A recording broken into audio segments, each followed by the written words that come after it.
Alternative current का 7वां lecture और संभवतः अंतिम लेक्चर है।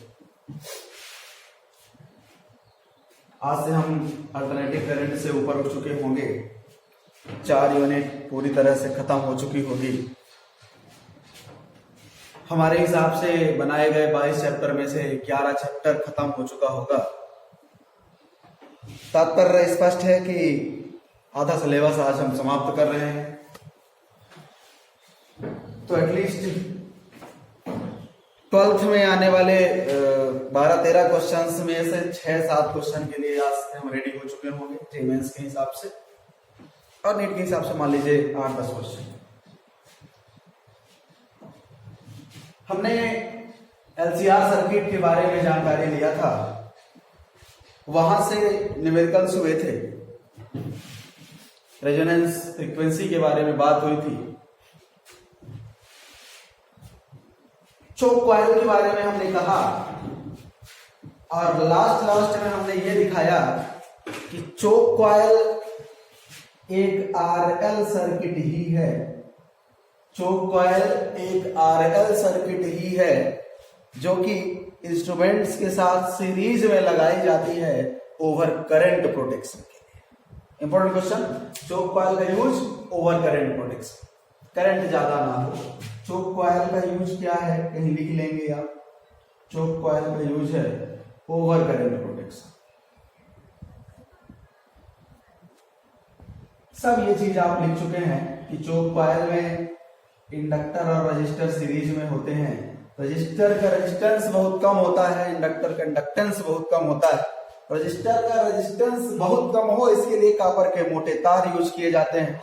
इंडक्टर का इंडक्टेंस बहुत ज्यादा हो इसलिए तार की टर्न ज्यादा लिया जाता है।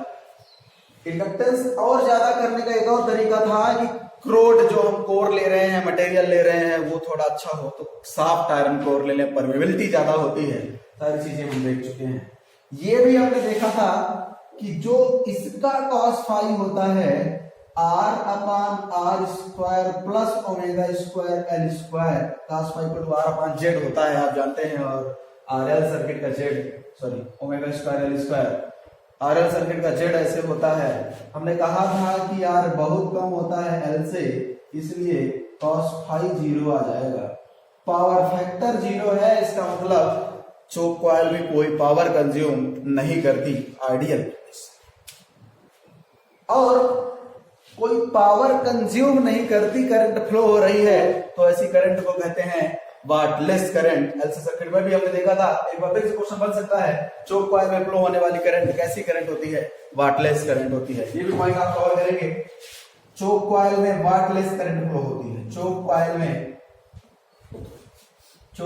में वाटलेस करंट फ्लो होती है।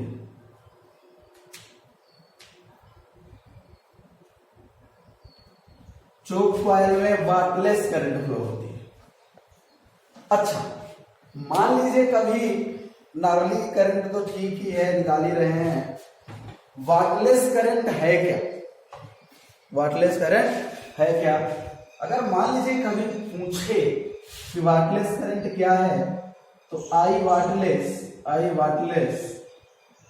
ये फार्मूला आप याद रखेंगे, मेन करंट का RMS value into sine phi, RMS sine phi को वाटलेस करंट कहते हैं। आरएमएस साइन फाई को वाटलेस करंट कहते हैं। रिएक्टिव पावर सप्लाई यही से होता है, VI साइन फाई आप पढ़ेंगे आगे इंजीनियरिंग में, रिएक्टिव पावर।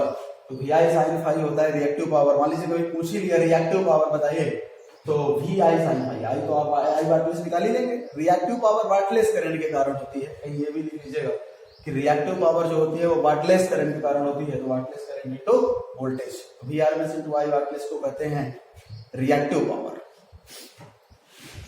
कैपेसिटर जो पावर देते हैं वो यही देते हैं, तो कैपेसिटर में पावर कंज्यूम नहीं होती, तो वाटलेस पावर वाली ही देते हैं, वही वाली।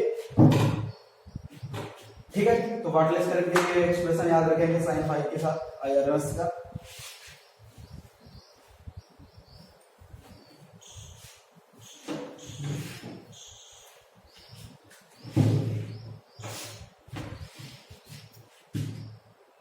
ट्रांसफार्मर, साल बोर्ड में टॉपिक आया ट्रांसफार्मर। ट्रांसफार्मर बोर्ड के हिसाब से भी और कंपटीशन के हिसाब से भी इंपॉर्टेंट है। क्वेश्चन आसान बनते हैं, एक नॉर्मल सा फार्मूला है बस, पर समझना जरूरी है। आज ट्रांसफार्मर का फील आना जरूरी है कि कैसे ट्रांसफार्मर का वर्किंग है, क्या कैसे होता है।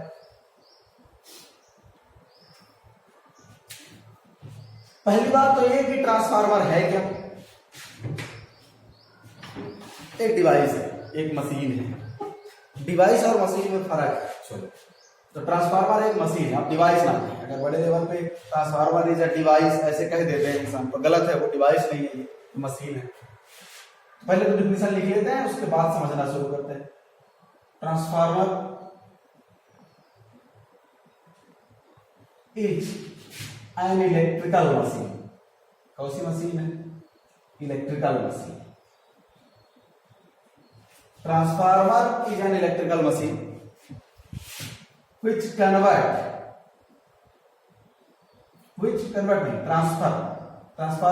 ट्रांसफर करता है, ट्रांसफर से ही इसका नाम ट्रांसफार्मर हुआ है। which ट्रांसफर इलेक्ट्रिकल एनर्जी, किसको ट्रांसफर करता है? इलेक्ट्रिकल एनर्जी को from one circuit to another circuit, एक सर्किट से दूसरे सर्किट में इलेक्ट्रिकल एनर्जी को ट्रांसफर करता है without any loss, without any loss. Actual में ये संभव नहीं है कि बिना किसी लॉस के काम हो जाए, पर हाँ नेग्लिजिबल मान लेते हैं आइडियल केस में लॉस। तो ट्रांसफार्मर एक इलेक्ट्रिकल मशीन है जो कि इलेक्ट्रिकल एनर्जी को एक सर्किट से दूसरे सर्किट में ट्रांसफर करता है, लॉस नहीं। ट्रांसफार्मर की एक खास विशेषता है, ट्रांसफार्मर वोल्टेज को बढ़ा सकता है, ट्रांसफार्मर करंट को बढ़ा सकता है, लेकिन ट्रांसफार्मर पावर को नहीं बढ़ा सकता। ठीक है, अभी हम कुछ देर बाद ट्रांसफार्मर के और अच्छी अच्छी चीजों को बात करेंगे, तो देखेंगे कि ट्रांसफार्मर में क्या कैसे होता है, और बड़ा मजेदार आने वाला है, कैसे हम समझेंगे इस चीज को। तो ट्रांसफार्मर एक इलेक्ट्रिकल मशीन है जो कि इलेक्ट्रिकल एनर्जी को एक सर्किट से दूसरे सर्किट में ट्रांसफर करता है विदाउट एनी लॉस। अच्छा, एक शब्द हम और लिख सकते थे कि विदाउट एनी फिजिकल कांटेक्ट। उन दोनों सर्किट्स के बीच में कोई भी फिजिकल कांटेक्ट नहीं होता, तो हम लिख देते हैं circuits do not have physical contact.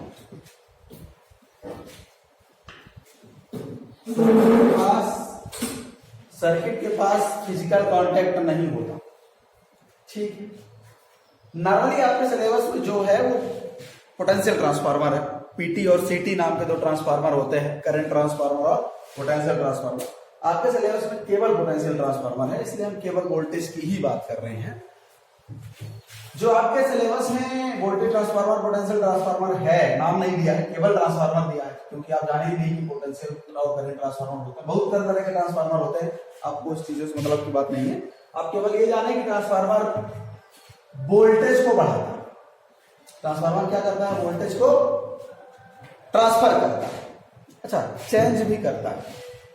Transformer का काम चेंज करना भी है। ट्रांसफार्मर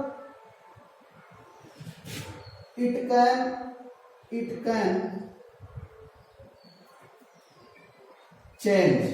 can change voltage और करंट, वोल्टेज या कि करंट को या चेंज कर सकता है। ठीक है, ट्रांसफार्मर क्या कर सकता है? वोल्टेज या कि करंट को चेंज कर सकता है। अच्छा, अगर मैं वोल्टेज चेंज करने के हिसाब से बात करूं तो वोल्टेज को या कि बढ़ा देगा या कि घटा देगा, या कि वोल्टेज को बढ़ा देगा या कि वोल्टेज को घटा देगा। ऐसा ट्रांसफार्मर जो वोल्टेज को बढ़ा दे, एक वो टाइप वाला होगा, और एक ऐसा ट्रांसफार्मर जो वोल्टेज को घटा, ये है उसका फंक्शन। कि दो तरह से ट्रांसफार्मर काम कर सकते, कैसे बढ़ाएगा कैसे घटाएगा हम बाद में देखेंगे। फिलहाल आप ये अपने मन में बैठा लीजिए कि ट्रांसफार्मर दो तरह के होते हैं, एक जो वोल्टेज को बढ़ा दे, एक जो वोल्टेज को घटा दे, ठीक है। अच्छा, तो इसलिए इस फंक्शन के आधार पर, इसके वर्किंग के आधार पर हम बांटे तो ट्रांसफार्मर दो प्रकार के, जो वोल्टेज को बढ़ा दे उसको कहते हैं स्टेप अप, और जो वोल्टेज को घटा दे उसको कहते हैं स्टेप डाउन। तो ट्रांसफार्मर नॉर्मली दो प्रकार के, स्टेप अप ट्रांसफार्मर और स्टेप डाउन ट्रांसफार्मर, हिंदी में अपचाई और उच्चाई ट्रांसफार्मर कहते हैं। बोर्ड के हिसाब से 4 नंबर का इंपॉर्टेंट टॉपिक भी बनता है, अपचाई और उच्चाई ट्रांसफार्मर में अंतर लिखिए, ट्रांसफार्मर क्या है, इसका वर्किंग प्रिंसिपल लिखिए, कार्य सिद्धांत लिखिए, है ना, परिमाण अनुपात क्या होता है, क्या कैसे, बहुत सारी चीजें यहाँ पे बनती हैं।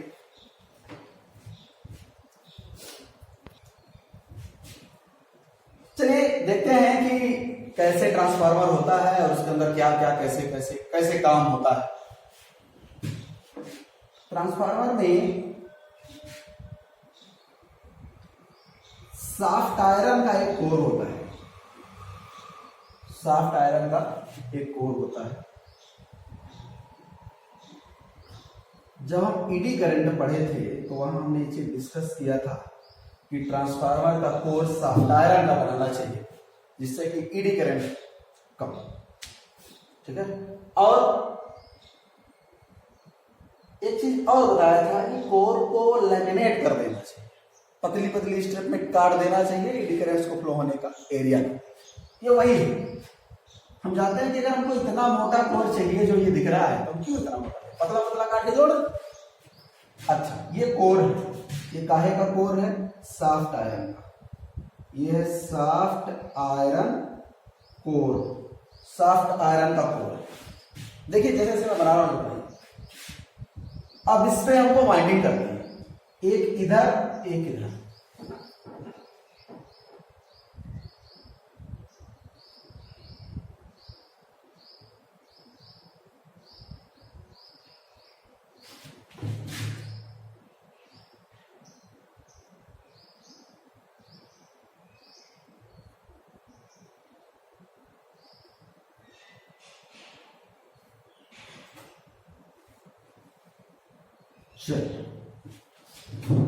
हमने बाइंडिंग कर दी,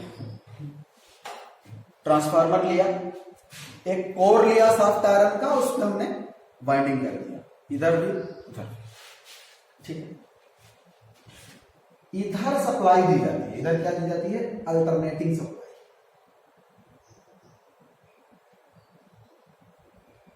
V equal to V0 sine omega T की ये सप्लाई यहां पे दी जाती है, ठीक है। मतलब अगर मैं इसको मिटाऊं भी, V0 V sign omega T अगर मिटाऊं आपको थोड़ा दिक्कत होगी आगे चल के। अभी मान लेते हैं कि 440 वोल्ट एसी सप्लाई है, 440 वोल्ट एसी। इससे आप क्या समझ रहे हैं, 440 वोल्ट क्या एवरेज वैल्यू नहीं, 440 वोल्ट आरएमएस वैल्यू। चलिए हमने एसी सप्लाई दिया, 440 वोल्ट की एसी सप्लाई हमने दिया। चलिए फील करते हैं कि हुआ क्या है। यहां से जैसे हमने यहां वोल्टेज दिया, इसका कुछ ना कुछ अपना रेजिस्टेंस था, मैं इस वाइंडिंग को अलग से दे रहा हूं, आप ध्यान से देखिए, यही है वो, यही है वो जो वहां बंधी है। क्या ये सोलेनॉइड नहीं है, ये सोलेनॉइड नहीं है, हम इसको अलग से देखें। जैसे ही हमने यहां पे सप्लाई लगाया, एक करंट इसमें फ्लो होने लगे, इसमें एक करंट फ्लो होने लगे, और करंट फ्लो होने के नाते इसमें एक मैग्नेटिक फील्ड भी उत्पन्न होगी, ठीक है। इसमें एक मैग्नेटिक फील्ड भी उत्पन्न हो गई। आप जानते हैं कि म्यू नॉट एन आई के बराबर मैग्नेटिक फील्ड उत्पन्न हो जाए, ठीक है। और क्योंकि इसका एरिया भी है, जहां पे ये लगा है उसका एरिया भी, तो मैग्नेटिक फील्ड उत्पन्न होने के नाते यहां पे मैग्नेटिक फ्लक्स भी उत्पन्न हो जाएगा। B into A। अब आपको इस बात पे कमेंट करना है कि यह फ्लक्स वेरिएबल है या कांस्टेंट। वेरिएबल है। कैसे? क्योंकि सप्लाई ही वेरिएबल है। एसी तो हमेशा वेरी ही करती रहती है ना अल्टरनेट। जैसे ही हमने यहां लिखा 420 वोल्ट एसी, इसका मतलब है कि ऐसे ऐसे ऐसे ऐसे हो, तो वेरी तो कर ही रही है, हमेशा कर रही है ना, क्योंकि एसी सप्लाई है, इसलिए करंट तो वेरी कर ही रही है, वो फ्लक्चुएट कर रही है। आरएमएस वैल्यू ये है तो 400√2 ये मैक्सिमम वैल्यू है इसकी, 400√2 यहाँ पे मैक्सिमम वैल्यू है, इसके बीच पे वो हमेशा वेरी कर रही है, 1 सेकेंड में 50 बार वेरी कर रही है। इस बात पे आपको आपत्ति नहीं होनी चाहिए कि ये जो प्राइमरी साइड है, मतलब जहां सप्लाई हम लगाते हैं ना, वो प्राइमरी साइड है। ये क्या है? प्राइमरी कॉइल है, इसको हम प्राइमरी वाइंडिंग कह देते हैं। ठीक है, ये क्या है? Primary winding. तो प्राइमरी वाइंडिंग में जो करंट फ्लो हुई वो वेरिएबल है। क्यों? क्योंकि सप्लाई वेरिएबल है, एसी मतलब वेरिएबल। क्योंकि करंट वेरिएबल है, इसलिए वेरिएबल मैग्नेटिक फील्ड उत्पन्न हुई, और वेरिएबल मैग्नेटिक फील्ड होने के नाते वेरिएबल फ्लक्स भी लिंक हुआ। अच्छा, फ्लक्स हवा में तो लिंक होगा नहीं। अब समझिए मैं क्या कहता हूं कि फाई इक्वल टू बी है। ठीक है, हम अभी म्यू नॉट आई ही लिखते हैं। एक टर्न की मैं बात कर रहा हूं, अभी कितने की बात कर रहा हूं? एक टर्न में ये मैग्नेटिक फील्ड, एक टर्न में ये मैग्नेटिक फ्लक्स। ऐसा हम मान लेते हैं कि ये क्या है? Number of turn, sorry flux in one turn. ये फाई हम क्या मान रहे हैं? Flux in one turn. Magnetic field ही हम क्या मान रहे हैं? Flux in field in one turn. ठीक है, पर मैग्नेटिक फील्ड तो पूरे में आएगा यार, तो पूरा 10 आई लिखना पड़ेगा। ठीक है, मैग्नेटिक फील्ड का यहाँ बहुत ज्यादा रोल भी नहीं है। देखिएगा कैसे, मैग्नेटिक फील्ड का बहुत ज्यादा रोल भी नहीं है। ये ठीक है। अच्छा, एक टर्न में अच्छा, मैं पहले वर्किंग समझा लेता हूं, फिर इसकी डेरिवेशन पे बात कर सकते हैं। पहले वर्किंग समझिए। क्या हमने क्या कहा? अल्टरनेटिंग सप्लाई थी, इस हिसाब से करंट वेरिएबल थी। उस करंट के कारण प्राइमरी वाइंडिंग में वेरिएबल करंट पहुंची, क्योंकि सोलेनॉइड की तरह है, इसलिए करंट के कारण उसमें मैग्नेटिक फील्ड उत्पन्न हो जाएगी। मैग्नेटिक फील्ड के कारण इसमें वेरिएबल मैग्नेटिक फ्लक्स उत्पन्न हो जाएगा। ठीक है, प्राइमरी वाइंडिंग, क्योंकि ये कोर तो एक ही था, सेकेंडरी साइड भी कोर तो वही था, कि कोर अलग थोड़ी था। जो सेकेंडरी वाइंडिंग थी, मतलब जहां आउटपुट लेना है, एक ही कोर पर दोनों वाइंडिंग है, इसलिए फ्लक्स भी वही वाला जाएगा। अच्छा, मैं फ्लक्स भी वही वाला जाए ना जाए, आप म्यूचुअल इंडक्शन की बात यहां पे समझ सकते हैं, क्योंकि यही फील्ड वहां तक लिंक होगी, एक ही कोर पे है, तो इसमें जो फील्ड होगी वही फील्ड उस पे लिंक होगी। एक्चुअली फील्ड नहीं लिंक होती, फ्लक्स लिंक होता है, पर ठीक है, जो फील्ड यहां होगी वही फील्ड यहां, एक ही कोर है, एक कोर में सेम फील्ड होगी। ठीक है, इसलिए म्यूचुअल इंडक्शन के कारण उसमें भी फ्लक्स इंड्यूस होगा म्यूचुअल इंडक्शन के कारण, वो भी वेरिएबल फ्लक्स होगा, और वेरिएबल फ्लक्स के कारण उसमें एक ईएमएफ इंड्यूस हो जाएगा। भाई फ्लक्स वेरी करने से क्या हुआ? ईएमएफ इंड्यूस हुआ ना। फैराडे ने कहा था कि अगर फ्लक्स वेरी करे तो ईएमएफ इंड्यूस हो जाएगा। यहां तक कैसे पहुंचा ईएमएफ? म्यूचुअल इंडक्शन से। इस कॉइल में उत्पन्न फील्ड इस कॉइल के फील्ड से कैसे लिंक हुई? म्यूचुअल इंडक्शन से, एक ही कोर में बंधे होने के कारण। इसलिए एक ये बहुत मेन पॉइंट है, transformer works on the principle of mutual induction. Objective के हिसाब से बहुत इंपॉर्टेंट चीज, ट्रांसफार्मर किस प्रिंसिपल पे वर्क करता है? Mutual induction. भाई एक वाइंडिंग में उत्पन्न फील्ड दूसरी वाइंडिंग में फील्ड कैसे लिंक हो जा रही है बिना टच किए? म्यूचुअल इंडक्शन से। ठीक है, यहां पे हमने वोल्टेज दिया, यहां वोल्टेज कैसे इंड्यूस होगा? म्यूचुअल इंडक्शन से। ठीक है, वर्किंग प्रिंसिपल की आप हेडिंग लेंगे, ये चित्र बनाएंगे सबसे पहले ये चित्र बनाएंगे।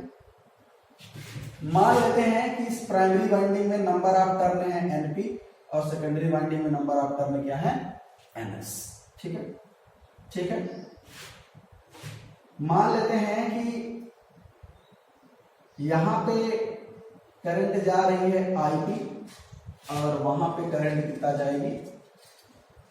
आई। ठीक है, ठीक, ऐसा होना। और कुछ मानने लायक तो है नहीं यहाँ पे, मैं इनको मिटाता हूं। आप वर्किंग खूब अच्छे से समझ पाए हैं कि कुछ नहीं होता, यहाँ फील्ड वेरिएबल उत्पन्न हुई, वही फील्ड वहां लिंक हुई, क्योंकि उसमें नंबर ऑफ टर्न्स ज्यादा कम है, इसलिए यहां से ज्यादा कम वोल्टेज भी होगा, क्योंकि equal to N D five by D T, N D five by D. तो वो नंबर ऑफ टर्न्स जहां ज्यादा होंगे वहां वाला वोल्टेज ज्यादा इंड्यूस हो जाएगा। तो अगर वोल्टेज बढ़ाना है तो इधर टर्न की संख्या ज्यादा रख दो, अगर वोल्टेज घटाना है तो इधर टर्न की संख्या कम रख दो, क्योंकि इंड्यूस तो होगा नंबर ऑफ टर्न के हिसाब से, है ना। आप वर्किंग प्रिंसिपल की हेडिंग लेंगे, वर्किंग में क्या लिखेंगे? जब मैं बोल रहा हूं आप लिख लेंगे अपने हिसाब से। जब ट्रांसफार्मर के प्राइमरी साइड, ट्रांसफार्मर के प्राइमरी वाइंडिंग में अल्टरनेटिंग वोल्टेज सोर्स कनेक्ट किया जाता है, या कि जब ट्रांसफार्मर के प्राइमरी वाइंडिंग में अल्टरनेटिंग सप्लाई दी जाती है, तो प्राइमरी वाइंडिंग में एक वेरिएबल मैग्नेटिक फील्ड उत्पन्न हो जाती है। ठीक है, एक वेरिएबल मैग्नेटिक फील्ड उत्पन्न हो जाती है, क्योंकि अल्टरनेटिंग सप्लाई दी गई है, करंट वेरी कर रही है, इसलिए इस वेरिएबल मैग्नेटिक फील्ड के कारण इस वाइंडिंग में, प्राइमरी वाइंडिंग में वेरिएबल मैग्नेटिक फ्लक्स यही फ्लक्स, क्योंकि एक ही कोर में सेकेंडरी वाइंडिंग भी है, इसलिए यही फ्लक्स उस वाइंडिंग से जाके लिंक होगा और नंबर ऑफ टर्न के हिसाब से उसी फ्रीक्वेंसी का एक ईएमएफ वहां पे इंड्यूस हो जाएगा। ठीक है, यही पूरा प्रिंसिपल है, यही लिखना भी है। ठीक, पेपर में आता है, इंपॉर्टेंट है। ठीक, एक बार और मैं रिपीट करता हूं। जब ट्रांसफार्मर के प्राइमरी वाइंडिंग में अल्टरनेटिंग सप्लाई दी जाती है, तो प्राइमरी वाइंडिंग में एक फील्ड उत्पन्न हो जाती है, इस कारण से एक फ्लक्स उत्पन्न हो जाता है, क्योंकि सप्लाई वेरिएबल है। सप्लाई वेरिएबल क्यों? क्योंकि अल्टरनेटिंग सप्लाई के हिसाब से प्राइमरी वाइंडिंग में जो फ्लक्स उत्पन्न हुआ वो भी वेरिएबल है। यही फ्लक्स ट्रांसफार्मर के सेकेंडरी वाइंडिंग से लिंक होगा, क्योंकि दोनों वाइंडिंग्स एक ही कोर पर है। अतः सेकेंडरी वाइंडिंग में उपस्थित नंबर ऑफ टर्न के हिसाब से सेकेंडरी वाइंडिंग में भी उसी फ्रीक्वेंसी का, जिस फ्रीक्वेंसी पे वहां हुआ था, उसी फ्रीक्वेंसी का एक ईएमएफ इंड्यूस हो जाएगा। ठीक है, बस मान लेते हैं कि यहां पे जो फ्लक्स हुआ था, flux in primary winding, flux in primary winding, number of turns in primary winding into B into A. ठीक है, कितना? ठीक है, number of turns in primary winding into B A. अब बी क्या था हमसे दो मतलब नहीं उस चीज। ठीक है, ठीक है, अच्छा फाइव एस कितना? अभी फाइव एस करेगा ईएमएफ इंड्यूस्ड, क्योंकि वेरिएबल फ्लक्स, ये फ्लक्स वेरिएबल है ना, क्योंकि फील्ड वेरिएबल है। फील्ड कैसे वेरिएबल है? Supply variable. EMF induced in primary side.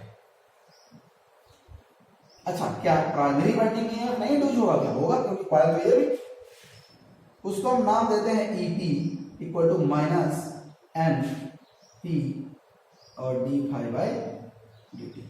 अच्छा, यहां एन पी ना लिखिए, यहां एन पी नहीं लिखिए, flux equal to B, flux equal to normally हम क्या लिख देते हैं, या कि लिख ही देते हैं यार, एन बी ए लिख ही देते हैं। फाई इक्वल टू बी ए होता है तो टोटल फ्लक्स कितना आ जाएगा, एन बी, है ना। चलो लिख देते हैं, कोई बहुत दिक्कत की बात नहीं है, अपना लिखिए, कोई बात नहीं, पैटर्न के हिसाब से करिए, ठीक है। फाई पी ए, ठीक। अच्छा, जितना प्राइमरी वाइंडिंग में फ्लक्स होगा, जितना प्राइमरी वाइंडिंग में फ्लक्स होगा, फ्लक्स यही वाला सेकेंडरी वाइंडिंग में जाएगा। ऐसा नहीं कि सेकेंडरी वाइंडिंग में जो फ्लक्स होगा वो एनएस हो जाएगा, नहीं। जितना यहां फ्लक्स उत्पन्न हुआ है, फ्लक्स तो वही जाएगा ना। म्यूचुअल इंडक्शन में भी आपको याद है, हमने एक कॉइल बनाई थी जब ये वाली, और यहाँ पे ये कॉइल बनी थी, तो हमने क्या कहा था, यहाँ पे जो फील्ड आई है, फील्ड वही वाली यहाँ से लिंक होगी। ऐसा नहीं कि वहां पे जाकर उसकी फील्ड अलग, नहीं, प्राइमरी वाइंडिंग में उत्पन्न फ्लक्स ही वहां से लिंक होगा। म्यूचुअल इंडक्शन का कॉन्सेप्ट आपसे आना चाहिए अच्छे से, है ना, ठीक है। तो फाई के स्थान पे हम कुछ भी लिखे। अच्छा, फ्लक्स तो वही रहेगा ना, आप ये चीज समझ पा रहे हैं कि प्राइमरी वाइंडिंग में जो फ्लक्स होगा वही सेकेंडरी वाइंडिंग में फ्लक्स लिंक होगा। म्यूचुअल इंडक्शन का कॉन्सेप्ट यही है, प्राइमरी वाइंडिंग का फ्लक्स ही वहां से लिंक होगा, ठीक है। ईपी इक्वल टू हम इतना कह देते हैं, इतना, इसको हम इक्वेशन फर्स्ट कह देते हैं, ठीक है, इसको हम इक्वेशन फर्स्ट कह देते हैं। अगर आप ना कहें तो आप यहां पे फाई पी लिख दीजिए, है ना। एक और स्टेप कर लेते हैं, एनपी इक्वल टू, अब काहे को स्टेप कर लेते हैं, फाई पी की वैल्यू रखना ही नहीं है तो इसी को काहे को बढ़ाओगे एक लाइन, ठीक। अच्छा, सेकेंडरी वाइंडिंग की अगर बात करें, दिस फ्लक्स, ये लिखेंगे, this flux linked with secondary winding, will link होगी, दिस फ्लक्स विल लिंक, यही फ्लक्स लिंक होगा किससे, सेकेंडरी वाइंडिंग से। तो फ्लक्स इन सेकेंडरी वाइंडिंग कितना हो जाएगा, flux in primary, flux in secondary winding कितना हो जाएगा, फ्लक्स इन प्राइमरी वाइंडिंग। तो यहां पे जो ईपी होगा, जो ईएस होगा, क्या, EMF, EMF induced in secondary winding, EMF induced in secondary winding कितना हो जाएगा, ईएस, इसको क्या नाम दे रहे हैं, ES equal to minus NS, क्योंकि नंबर ऑफ टर्न्स हम इसमें कितना माने हैं, NS equal to N D phi by, है ना। तो एन इसका जहां अब इंड्यूस होगा और फ्लक्स पुराना वाला, यही होता था ना वहां पे, D phi upon D T. तो यहाँ फाई क्या है, फाई एस या फाई पी, एक्चुअल में दोनों बराबर, ठीक है। तो यहां भी कितना होगा, फाई पी, ये हो गई इक्वेशन सेकंड, ठीक। आप इक्वेशन फर्स्ट में इक्वेशन सेकंड को डिवाइड कर दीजिए, इक्वेशन फर्स्ट में इक्वेशन सेकंड को डिवाइड कर दीजिए, equation first divided by equation second, तो कितना आ जाएगा इधर, EP upon ES equal to, इधर कितना आ जाएगा, minus NP D phi P upon D T upon minus NS D phi P upon D T. तो ये पूरा कर दिया, माइनस माइनस कर दिया, ईपी अपॉन ईएस बराबर NP upon NS, EP upon ES बराबर एनपी अपॉन एनएस। आप इक्वेशन नंबर थर्ड देखिए, छोड़िए एक, ये बहुत इंपॉर्टेंट रिजल्ट, 80% क्वेश्चन यहां से हो जाते हैं, आपको इनमें से कोई भी तीन चीज देके चौथी चीज पूछ लेता है, ठीक है। कोई परेशान होने की बात नहीं है, कंपटीशन के हिसाब से डेरिवेशन इंपॉर्टेंट नहीं है, पर बोर्ड के हिसाब से है, उसमें है ही क्या, प्राइमरी वाइंडिंग का फ्लक्स, और प्राइमरी वाइंडिंग में फ्लक्स के चेंज के कारण प्राइमरी वाइंडिंग में ईएमएफ, और यही फ्लक्स वहां लिंक होगा, आप दो बार लगाएंगे सही, ठीक है। आसान सी चीजें हैं, एक ये चीज याद रखिए। देखिए हमने क्या कहा था कि हो सकता है कि ट्रांसफार्मर वोल्टेज बढ़ा दे, वोल्टेज बढ़ा दे, वोल्टेज घटा दे, हो सकता है कि ट्रांसफार्मर करंट बढ़ा दे, करंट घटा दे, लेकिन ये कभी नहीं हो सकता, ये कभी नहीं हो सकता कि ट्रांसफार्मर पावर बढ़ा दे पावर है ना।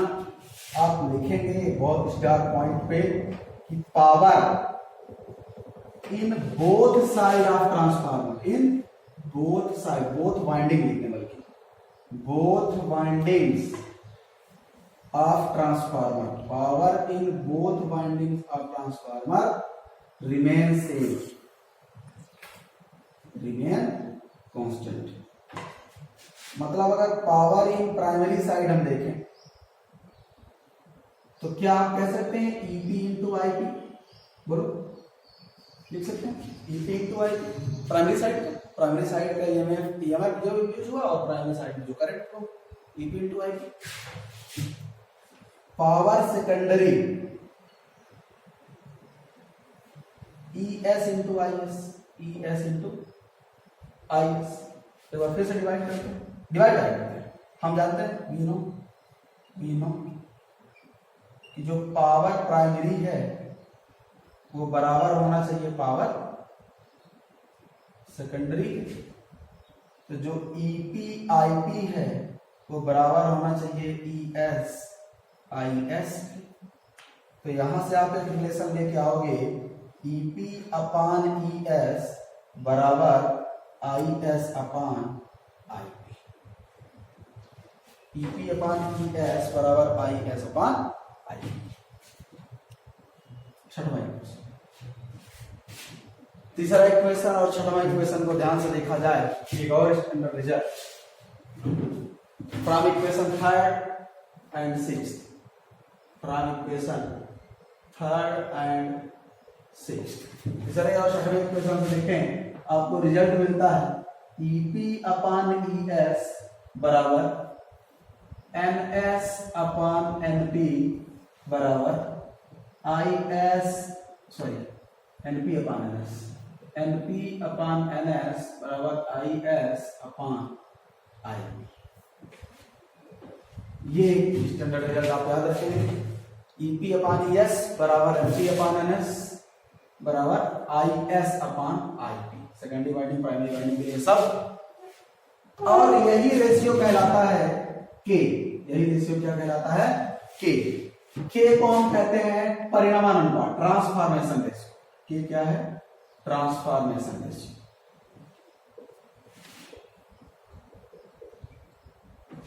अच्छा, आप कोई भी डिफिनेशन ले सकते हैं।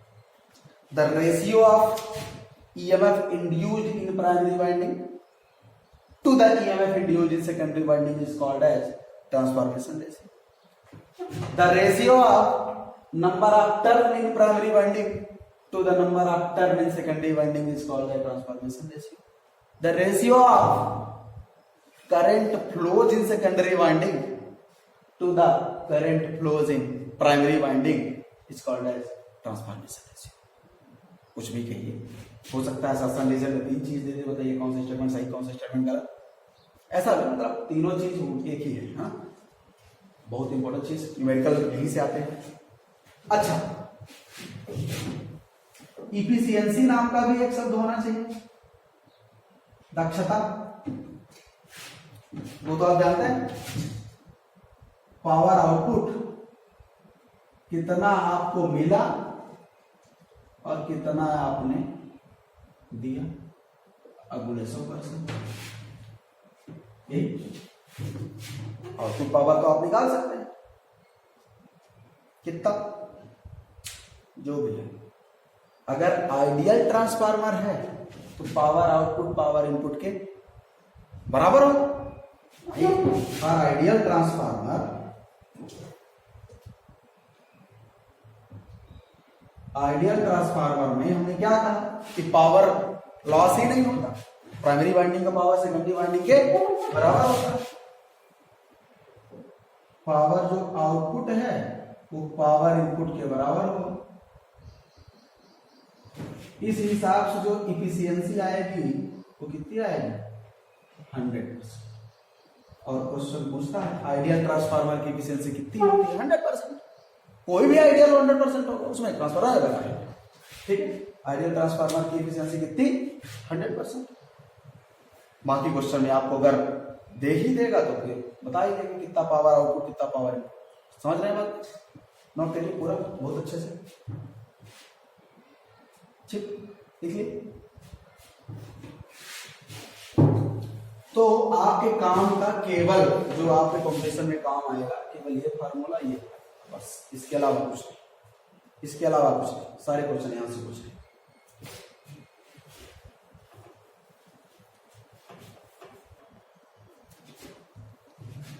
तो मैंने क्या कहा, 2 टाइप्स ऑफ ट्रांसफार्मर, कितना, 2 टाइप्स ऑफ ट्रांसफार्मर।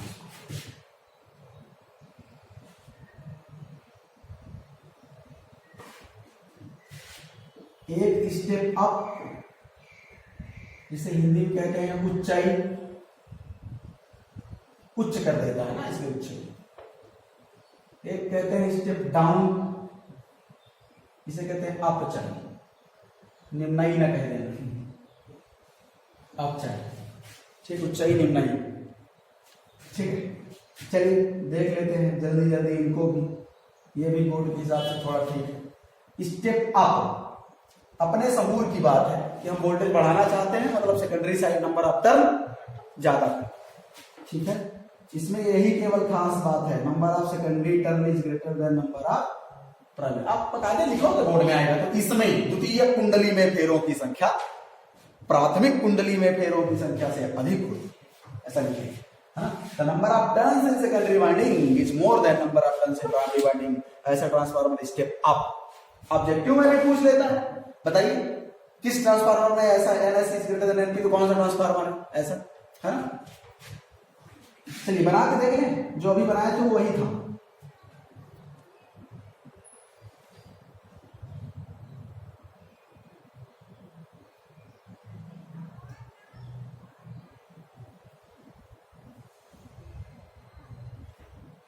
स्पष्ट दिख रहा है कि number of turns in secondary winding ज्यादा है, number of turns in secondary winding ज्यादा है।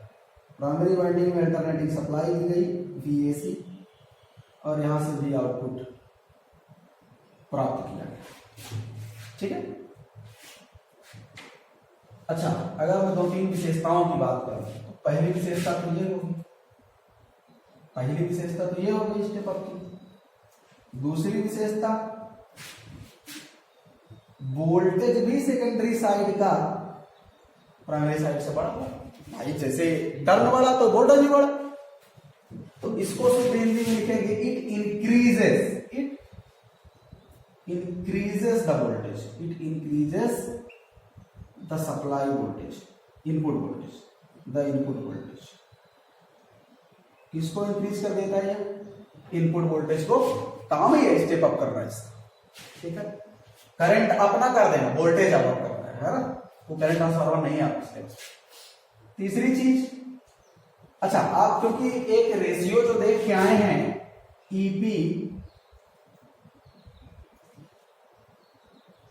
Upon ES equal to NP upon NS equal to IS upon IP, इसके अनुसार क्या, अगर वोल्टेज बढ़ेगा तो करंट घटेगा, अगर वोल्टेज बढ़ेगा तो इस अपने रिलेशन ट्रांसफार्मर के लिए स्पेशली मैं बता रहा हूं, बाकी होता होगा ना।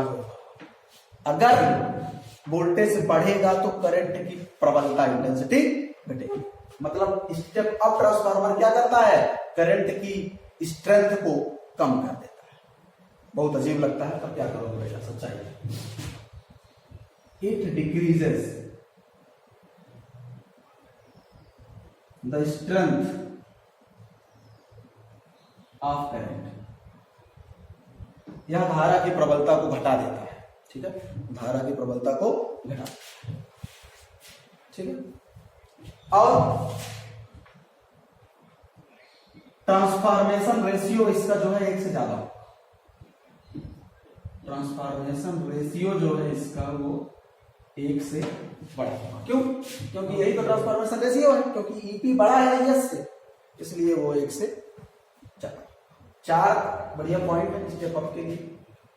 और इसी का अपोजिट आप स्टेप डाउन के लिए देखेंगे, वहां NP बड़ा हो जाएगा, वहां यहां ज्यादा टर्म लपेट जाएगा, वहां VB बड़ा हो जाएगा, वहां इंक्रीज कर देगा, और वहां लेस देन हो जाएगा। उम्मीद है स्टेप डाउन मुझे नहीं बताना है। स्टेप डाउन आप अपने कॉपी में जस्ट इसके बाद मैं हेडिंग जैसे दे रहा हूं मैं तो लिखे दे रहा हूं स्टेप डाउन, मतलब ये नहीं कि आप लोग उसी को काट दें, आपको अलग करना है ना। स्टेप अप ये पूरा है, अब मैं स्टेप डाउन लिख रहा हूं, आप भूल जाइए हम कुछ नहीं करता, अब स्टेप डाउन लिखो, ठीक है।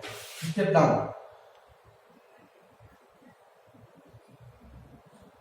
इस बार एनएस बड़ा, सॉरी इस बार एनपी बड़ा होगा,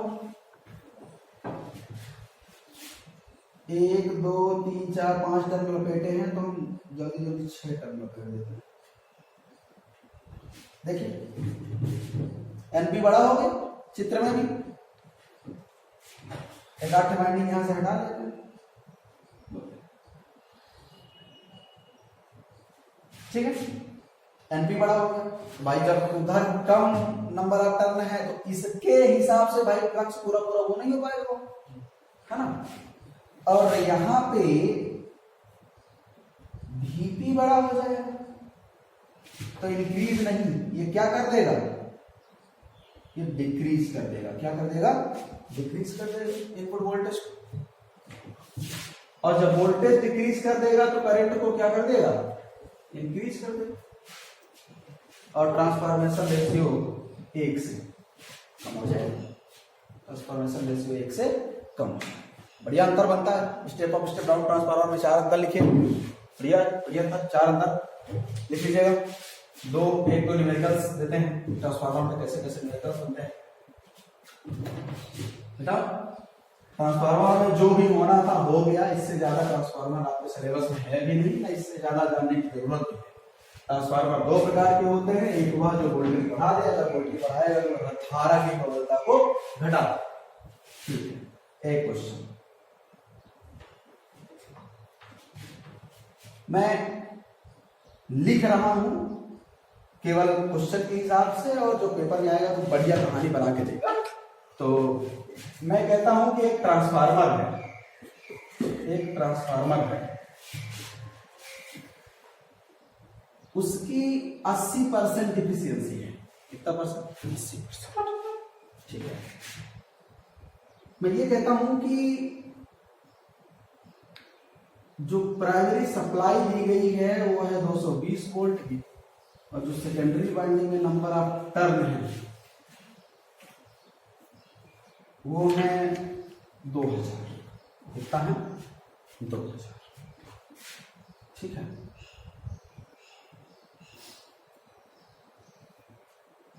और जो सेकेंडरी वाइंडिंग में करंट फ्लो हो रही है वो है 8 एम्पीयर। वो कितना है, 8 एम्पीयर, ठीक।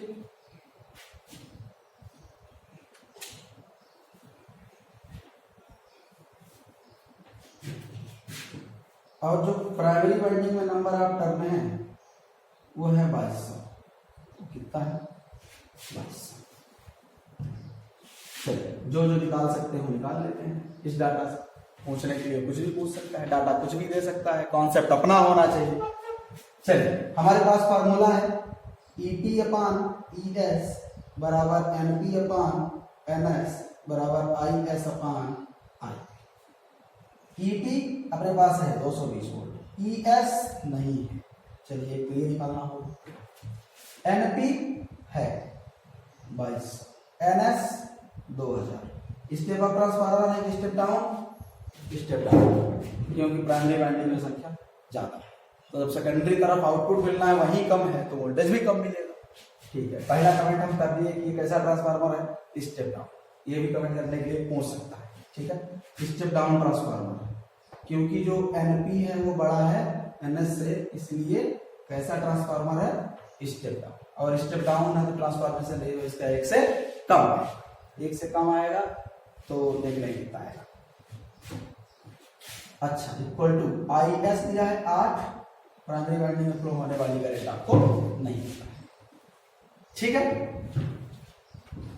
चलिए, यहां से आप निकाल सकते हैं 2 0 कट गया, बचा कितना, 220 बटा ES बराबर 11 बटा 10 बराबर 8 बटे। इन दो को लेके आप आगे सालों करोगे तो यहां से आपको IP मिलेगा 80/11, 80/11 एम्पियर। ठीक, आप शुरू के दो टर्म को लेकर सॉल्व कर दो, ये मिल जाएगा ES बराबर 2200/11 बराबर 200। आ गया ना। 220 वोल्ट की सप्लाई दिया गया था, तो आउटपुट कितना मिला? 220 वोल्ट। घटा दिया, स्टेप डाउन ट्रांसफार्मर है वो, पर सही देख के समझ में आ रहा है। ठीक है, क्योंकि नंबर ऑफ टर्न्स कम थे तो आना ही था ऐसा। देखिए सब कुछ क्लियर हो रहा है। ट्रांसफॉर्मेशन रेशियो आप निकाल सकते हैं। हाँ, परिणामानुपात ट्रांसफॉर्मेशन रेशियो अगर आप निकालने जाएं तो कितना आ जाएगा? NP/NS। तो 2200/2000, 2020 कट गया, वही 11 उल्टा हो गया क्या?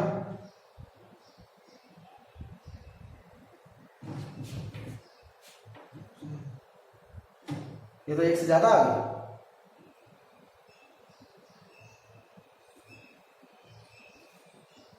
मतलब ट्रांसफॉर्मेशन रेशियो वाले में हमने उल्टा कह दिया। पीछे जो लिखे हैं वो सुधार लीजिएगा। पीछे जो लिखा गया है, देखिए EP/ES वाले फार्मूले में अपने, अगर EP बड़ा है ES से, एक बार मैं और क्लियर करूं, EP बड़ा है ES से, तो स्टेप अप की कंडीशन में,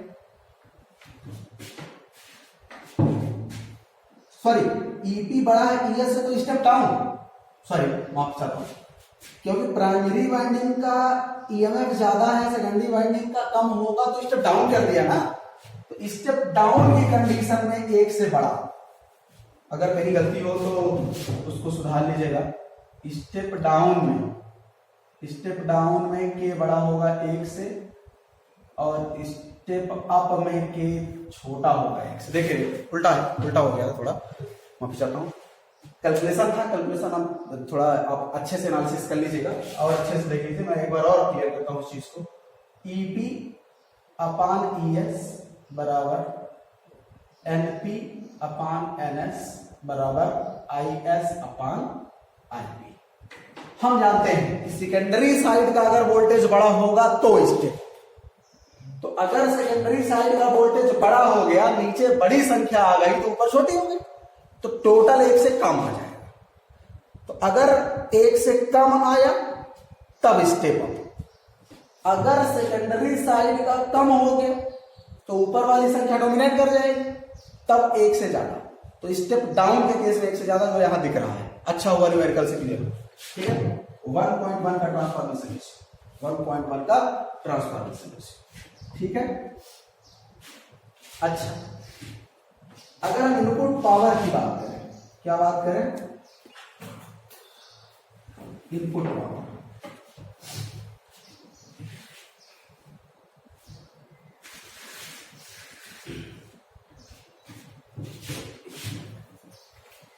इनपुट पावर,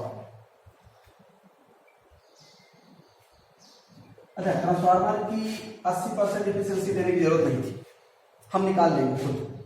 इनपुट पावर कितना? EP/IP, input power EP/IP। Output power, अच्छा EP कितना है आपके पास? EP कितना है? 220 वोल्ट। और IP कितना फ्लो हो रही है? 80/11, 80/11। ठीक है, तो ये आ जाएगा 1600 वाट। ठीक है, इनपुट पावर है 1600 वाट। चलिए आउटपुट पावर देखते हैं।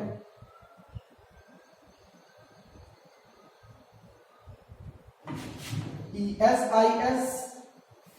अच्छा आप ये चीज अब डाउट में ना लाइएगा कि हम कहते हैं इनपुट पावर आउटपुट पावर बराबर होती है, वो आइडियल ट्रांसफार्मर में होता है, और आइडियल तो दुनिया में कुछ है ही नहीं।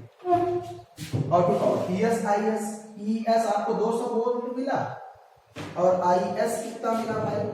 IS 8 एम्पियर दिया था, IS 8 एम्पियर दिया था।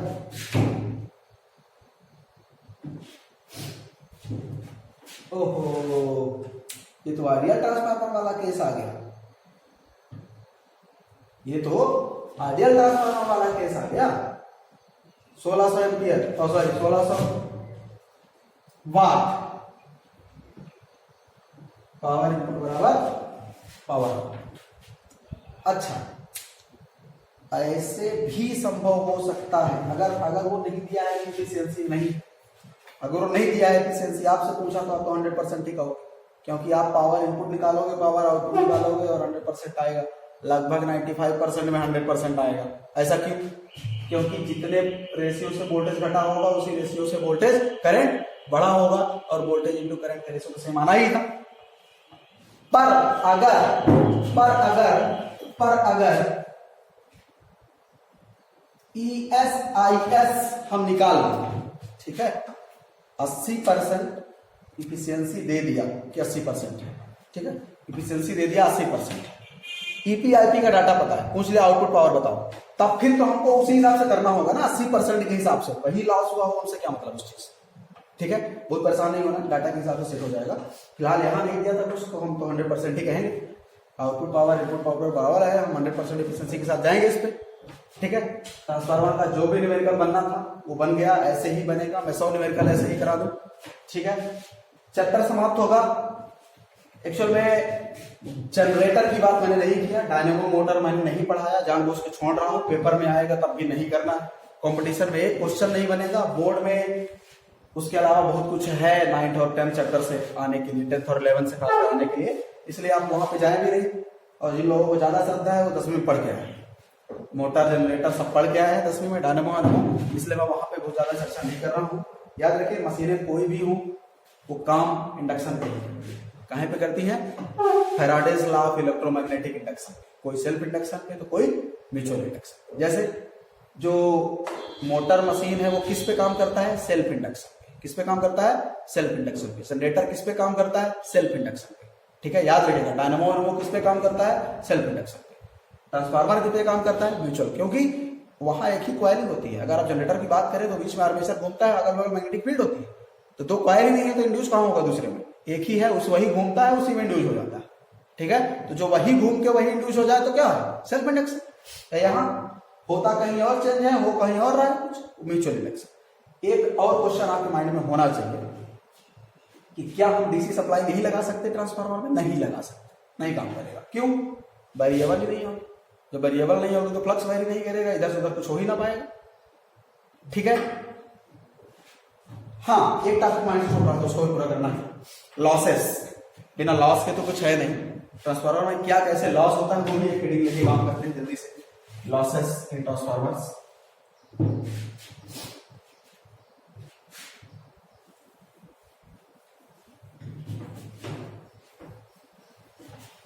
हेडिंग दीजिएगा losses of transformer, losses in transformer. क्या क्या लॉस होता है,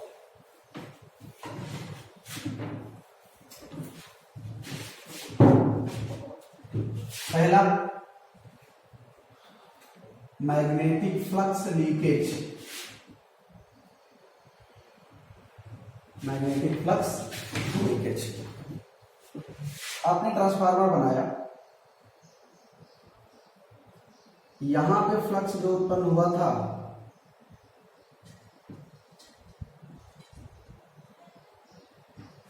वहां पे जो फ्लक्स उत्पन्न हुआ था, यह फ्लक्स क्या गारंटी है कि पूरी तरह से यहां पे लीक हो,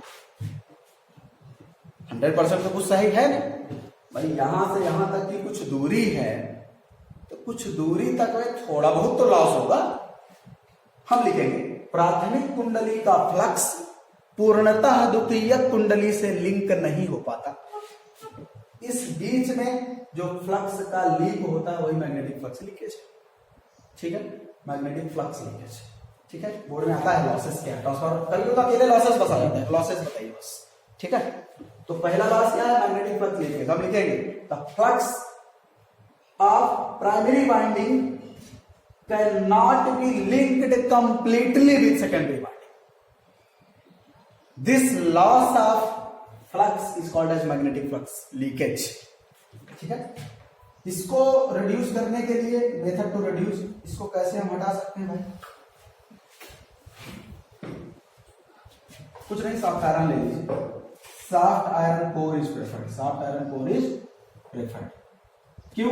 क्योंकि उसकी परमेबिलिटी ज्यादा होती है, तो जल्दी से फ्लक्स अलाउ कर देगा, परमिट कर देगा उसको फ्लो होने के लिए, तो लीक बहुत नहीं भाई। जो जितना जल्दी फ्लक्स पास करता है उतना बढ़िया लीक नहीं हो पाएगा। कोई वहीं पे है तो लीक तो हो ही जाएगा थोड़ा बहुत, है ना। तो सॉफ्ट आयरन कोर ले लीजिए, प्रेफर्ड। मैग्नेटिक ऐसा नॉर्मली क्वेश्चन पूछ सकता है थ्योरी में, कंपटीशन में भी। बताइए मैग्नेटिक फ्लक्स लीक को रोकने के लिए आप क्या करेंगे? तो कुछ नहीं, एक ही उपाय है, सॉफ्ट आयरन कोर ले लीजिए बस, ठीक है। मटेरियल ही उसको रोक सकता है और कोई उपाय नहीं, ठीक है। दूसरा चीज कॉपर लॉस। तो अगर करंट फ्लो होगी तो हीट तो उत्पन्न होगा, है ना। अगर आर की वैल्यू ज्यादा हो जाए तो एस की वैल्यू बहुत ज्यादा हो जाएगी। ट्रांसफार्मर मशीनें सब गर्म पड़ने लगेंगी, जितनी भी मशीनें गर्म पड़ती, मैं बार बार कह रहा हूँ आरएमएस वैल्यू जिम्मेदार है। ये आई क्या है? ये यहाँ पे आई क्या है? आरएमएस ही तो है, हम इसी चैप्टर में पढ़ के आए हैं। ये आई क्या है? आरएमएस है, ठीक है। तो इसको रिड्यूस करने के लिए क्या करेंगे? हम यहाँ लिखेंगे कि ट्रांसफार्मर का कोर गर्म हो जाता है। क्यों? क्योंकि जब करंट फ्लो होती है, करंट फ्लो होने के कारण रेजिस्टेंस है, रेजिस्टेंस में तो हीट तो उत्पन्न हुई होगी, है ना। कॉपर की तार है वो हीट होगी। मेथड टू रिड्यूस, क्या करें? रेजिस्टेंस कम करें। रेजिस्टेंस कम कैसे होगा? कॉपर के मोटे तार, ठीक है। क्या कर दे? मोटे तार, thick copper wire used, thick copper wire used. अच्छा, एक चीज और ध्यान रखिए, जहां नंबर ऑफ टर्न्स ज्यादा रहेगा वहां और ज्यादा मोटे तार लगाना पड़ेगा। क्यों? क्योंकि वहां और ज्यादा करंट उत्पन्न होने की संभावना होगी, उसको और रोकना होगा। तो जहां ज्यादा टर्न्स होंगे वहां थोड़ा अपेक्षाकृत ज्यादा मोटे तार लगाने होंगे। हालांकि ऐसा संभव नहीं है, पूछेगा तो याद रखिए, ठीक है। 2 लॉस हुए। तीसरा लॉस ईडी करंट। आप जानते हैं कि जब फ्लक्स वेरिएबल है तो वेरिएबल फ्लक्स के कारण कोर में ईडी करंट उत्पन्न हो जाएगी। कोर में ईडी करंट उत्पन्न हो जाएगी जो मेन करंट का, जो यहां से यहां तक फ्लक्स जा रहा होगा उसका अपोज करेगी। तो उसको रोकने के लिए क्या करना है? Laminated core. ट्रांसफार्मर में छेद तो नहीं करेंगे उसके कोर में, पर लैमिनेटेड पतली पतली स्ट्रिप काट के उसको जोड़ देंगे, ठीक है। ईडी करंट लॉस, है ना, due to d phi by dt, eddy current produce, ठीक। ये क्या करता है? It minimise main flux. क्या करता है? यह मेन फ्लक्स को कम करता है। Hence secondary performance. अगर मेन करंट को मिनिमाइज करेगा तो सेकेंडरी वाइंडिंग में जो भी परफॉर्मेंस होना है वो क्या हो जाएगा? कम हो जाएगा। सेकेंडरी में जो परफॉर्मेंस हम चाहते हैं वो क्या हो जाएगा? कम हो जाएगा। इसको मिटा रहा हूं। इसको मेथड क्या है इसको रिड्यूस करने का? Method to reduce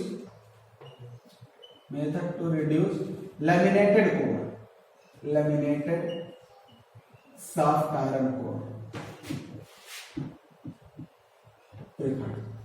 soft iron बहुत यहाँ पे इंपॉर्टेंट रोल नहीं है, यहाँ लैमिनेटेड है ना, स्ट्रिप कर देते हैं, है ना, लैमिनेटेड। पटलित हिंदी में बोलते हैं, पटलित कोर, ठीक है। एक और लॉस होता है आयरन लॉस। इसको हिस्टेरिसिस बोलते हैं। क्या बोलते हैं इसको? हिस्टेरिसिस, जो कि आप नहीं पढ़े हैं, उसी दिन सलाह डाउनलोड किया। हिस्टेरिसिस क्या होता है? बार भाई अल्टरनेटिंग सप्लाई दिया है, बार बार करंट बढ़ती है, घटती है, जीरो होती है, फिर घटती है, फिर बढ़ती है, यही हो रहा है। तो मैग्नेटाइजेशन, डीमैग्नेटाइजेशन, भाई ये मैग्नेट तो था नहीं, उसमें मैग्नेटिक फील्ड कहां से आ रही है? करंट से आ रही है। करंट बढ़ी तो मैग्नेटाइजेशन खूब बड़ा मैग्नेट बन गया, जैसे जैसे घटी तो मैग्नेटाइजेशन कम, जीरो आई तो एकदम मैग्नेट। ऐसा थोड़ी होता है, मशीन थोड़ी है वो कि अब तुरंत बढ़ गया तुरंत घट गया। भाई करंट है तो बढ़ ही जाएगा, लेकिन तो प्रॉपर्टी है कि कोई मैग्नेटाइजेशन हो रहा है, कोई डीमैग्नेटाइज इतनी जल्दी नहीं हो पाता, ठीक है। इसलिए कुछ ऐसा बनता है, जाने के लिए तो चला गया, अब लौटने के लिए लौट ही नहीं पाता, फिर ऐसे ही होता है, ठीक है।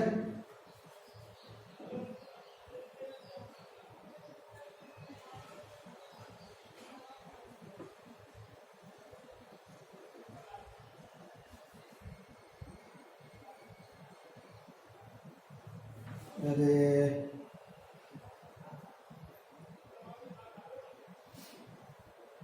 ठीक है, देखिए मैग्नेटाइजेशन तो हो गया, अब डिमैग्नेटाइजेशन होगा तो वो इसी रास्ते से नहीं आ पाता है, ये इधर आया, यहां पहुंचा है। फिर जब मैग्नेटाइजेशन होगा तो फिर उसी रास्ते से, समय लगता है उस चीज के लिए।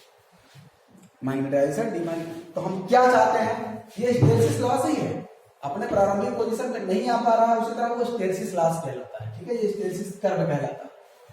तो क्या करें, जितना पतला ये हो रहे उतना बढ़िया भाई, ना रहे ज्यादा अच्छा है, पर ऐसा संभव नहीं है कि ना रहे, जितना पतला रहे उतना अच्छा। उसके लिए भी अपने को अच्छा परमेबिलिटी वाला चीज चाहिए, इसका भी वही उपाय है, सॉफ्ट आयरन है ना, मेथड टू रिड्यूस इसका भी क्या है, सॉफ्ट आयरन कोर।